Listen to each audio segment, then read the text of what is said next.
At Shadowrealm Regionals with Jordan Gallacher, where he's playing Nekroz. He came first in Swiss. This is Nekroz deck profile. It's pretty standard, to be honest. 3 Senju and 3 Manju is standard in most Nekroz decks, except the new ones that are playing Armageddon for some reason. 3 Bryanek, standard.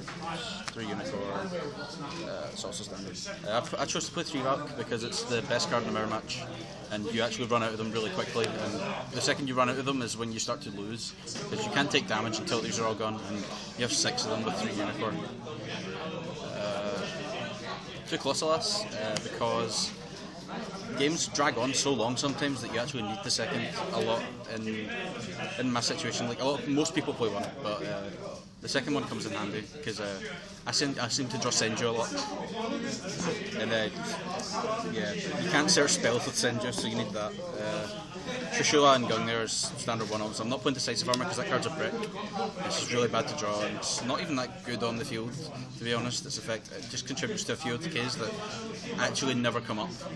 I used to think they did, but they really don't come up at all. 2 Shrew, and any more just clogs. It's perfectly fine. And 1 random Cyblocker is my 7th normal summon. It was okay. I used to play in Dance Princess Decisive, but I think this is better in general because you can go Emptiness with it and then still go off under it. It's pretty good.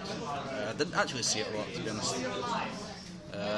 Genouts is a 1 Regeki, 1 Book of Moon. These are the generic outs that are good in other matchups. This is like amazing in mirror match because it stops Foul, and it's good against Burning Abyss. This card sucks, but you have to play it because the Jin's a card. Do you play the Jin lock then? I'm not. Oh yeah, I forgot to mention that. I don't play Jin. I think that card's awful because if you Jin lock and they have an out, you just lost the game. I don't like that at all. I really don't like losing the game because your opponent drew a card, or you can just play it resource management way instead of just Jinning them. So it's like Vanities. Yeah, kind of. It's a brick to draw, and it uses resources, and then once they eclipse you and then trish you back, you actually just can't make a comeback anymore, and you're screwed out again. So Jin's pretty bad, I think. Like round 3 or 4 or something, I was playing against the person who just beat me in top 8, and he Jin locked me game 1, and I eclipsed him and he skipped, and then game 2 he Jin locked me again with a Gungnir and a Trishula in hand, and I eclipsed him and he skipped.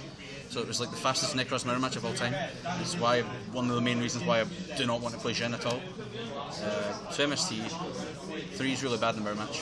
Yeah, these you need it for sided. Cliffort, but they'll be gone in like 2 days, so they'll probably be gone. The 3rd one's sided. 3 prep, because it's a +1. It's retarded. 2 of every mirror is standard, because they're all really good. I might bump this to 3. This card's actually just the best one in general. And then I played 3 Shared Ride because I knew I was going to play a lot of mirror matches, and I kind of did. It's the only things that were actually... The majority of the top 8 is your 6 Nekroz in the top 8. 6 Nekroz, 1 BA, and 1 Spirit Beasts. So yeah, Mistake was good. No, not Mistake. Shared Ride was really good. That's the main deck. X deck's pretty standard. A level 12 for Kaleidoscope, a level 11 for Kaleidoscope for Gungnir plays. I played a level 6 for Kaleidoscope because it actually comes up in the Burning Abyss matchup quite a lot, which is still sort of relevant, and you can lose it when they have Dark Claw and Mind Crush, and you can just lose it. It's not as easy as people say it is, and this is just needed to summon Brile straight from Kaleidomir, because that requires little searching, so they can't just Dark Claw things out your hand. 2 of this is mandatory. Lavaba Chain for sending Valk and then cycling it back, and the beautiful DT chain. Yeah, also do Side the Jin, but that was for another reason that I'll talk about when we get to it. 2 Emerald. I was only playing 1, but the second one actually kind of comes up a lot. It's because in the mirror match you want to recycle your Valks and Unicorns as much as possible. Castel is generically good. Dweller's amazing. Rhapsody's the best in the mirror match. This is good because it clears your board and then you can just get a mirror search. Exotron's amazing because it clears everything. Gaga Cowboy, its burn contributes to quite a lot of OTKs. It's good in time as well. And Ragnazero for Cliffort, it's not that great against them, but it's still good when they already have a sacrifice guy or a scale up. Side deck, the 2 of each hands for Cliffort, because that deck's scary with all the floodgates, and this is the best way to out them. 2 Denko Sekka. This was mainly for Burning Abyss, but it also kind of gets useful because I say they're in the mirror match quite a few times, because game 2 and 3, if you know your opponent's playing Shared Raid and Minecraft, they're just going to have like 2 back row sometimes, and you can just summon it. They can't use any other back row, and then you can trish them, and they can't respond at all, and it's actually devastating a lot of the time. I say this against Ritual Beasts as well, because they go combos and set loads of steeds and stuff. 2 Veilers for the mirror, and kind of for dragons as well, because like this deck can actually kind of struggle against erratic dragons, which is only a deck for like a week, because they can OTK through Valkyries, and Veiler helps you stop that, and OTK through Valkyries is really scary, because there's actually no way to stop it other than this. And it's also the reason why I sided Jhin.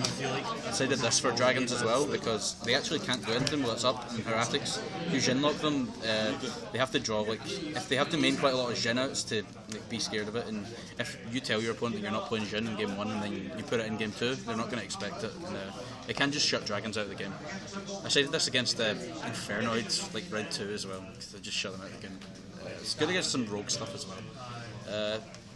It's also useful because like, a lot of Nekroz players you play against, they say, do you want to side out the Jhin? But you don't want to give your opponent the information that you're not playing Jhin in your deck. So whenever I side deck, I shuffle in all 15 cards and take 15 cards out. And if they say, do you want to side out the Jhin? I say yes, and I just take the Jhin out in my main deck and put it there, because they don't know I'm not main decking it in the first place. So but take some, it out. And I wasn't even going to put it in against them. You just take it out and go, look, I'm not playing it anymore. Like, some players main deck it and swap out, put it inside and put another one in. It's bullshit. Like a dick move. Yeah. So the Jhin for that reason. 2 Twisters for more Floodgate hate, like Cliffort and other stuff that plays Mistake, Anti-Spell Fragrance, all that bullshit. 3rd MST for the same reason as Twisters. And 3 Minecraft for the mirror match. It's also useful in other matchups like Yosenju and like Dragons as well, because when they're doing the combo they bring Red Eyes back to they add Red Eyes to the hand with the Club Wyvern, and if you Minecraft them at that point, then they can no longer OTK you. And if they summon Mythic Tree Dragon, you can just Minecraft Water Dragon, and they just can't do anything from there. Because I was actually kind of scared of dragons, because OTKing through Valkyrie is really scary, but I didn't play any. So. But this was really good in the mirror match. That's it. So that was Jordan Gallacher's Nekroz deck profile, who came first in the Swiss and then lost in top 8. So, yeah.